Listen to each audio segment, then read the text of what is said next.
Bonjour, bonjour. Hier c'était 100% logique et il s'est passé un truc assez rigolo.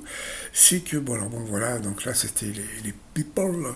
Et puis alors il y a un truc qu'il faut savoir, c'est que cette émission c'était une rediffusion. Oui, oui, c'était une rediffusion. Par contre, il y a eu une question où il y a énormément d'internautes qui se sont posé la question, mais qui est ce fameux Samir qui veut créer un logo? C'est vrai que quand tu vois la question Samir veut créer un logo, c'est-à-dire que bon, d'habitude, ils te mettent genre Jean-Paul, etc., etc. Non, non, là, ils ont mis Samir.